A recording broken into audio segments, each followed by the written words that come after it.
clip is Putin tells Tucker Carlson that NATO is scaring their own population. I was just talking about this.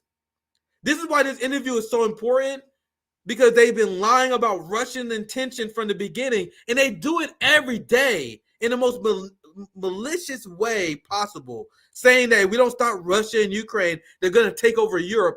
For one, think about this for 1 second. They said Russian military was degraded. They said Russia was embarrassed by Ukraine, and Russia was exposed as a weak and ineffective state. If Russia was exposed by Ukraine, like these people claim, how is Russia going to immediately take over Europe if they're weak and ineffective, like they've been telling you guys? This is a talking point that I've been relentlessly destroying. So it's good to see Putin address this point. Let's watch it. Talk about. Do you think NATO is worried about this becoming a global war or a nuclear conflict? At least that's what they're talking about. And they're trying to intimidate their own population with an imaginary Russian threat. This is an obvious fact. And thinking people, not Philistines, but thinking people, analysts, those who are engaged in real politics, just smart people, understand perfectly well that this is a fake. They're trying to fuel the Russian threat. The threat I think you're referring to is a Russian invasion of Poland, Latvia, expansionist behavior. Can you imagine a scenario where you sent Russian troops to Poland?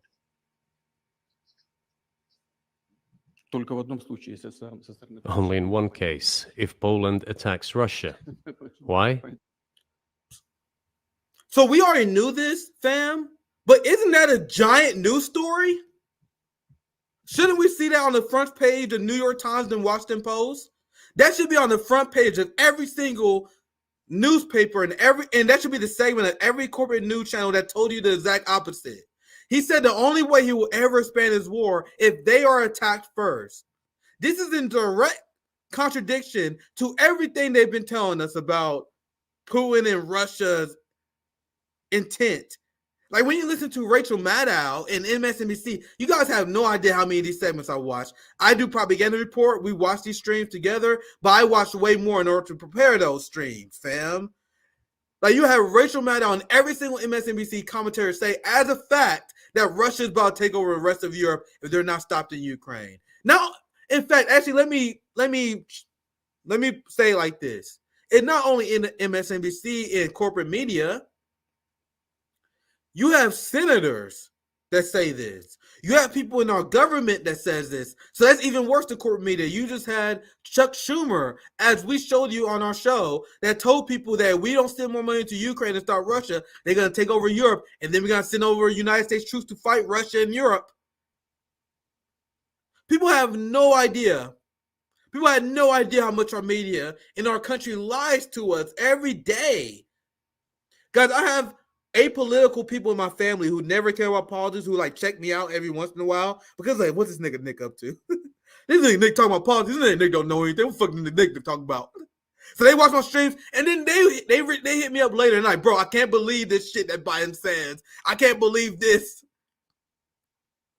My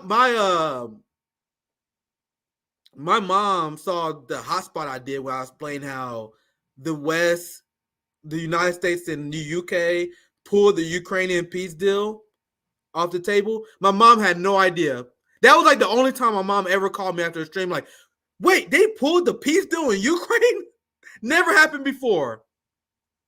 And that's what's going to happen with this interview.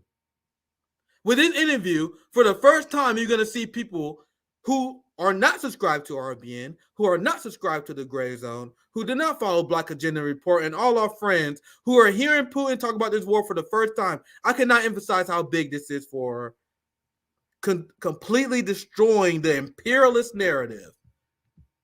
Let's find another clip here. Let's do Trudeau next.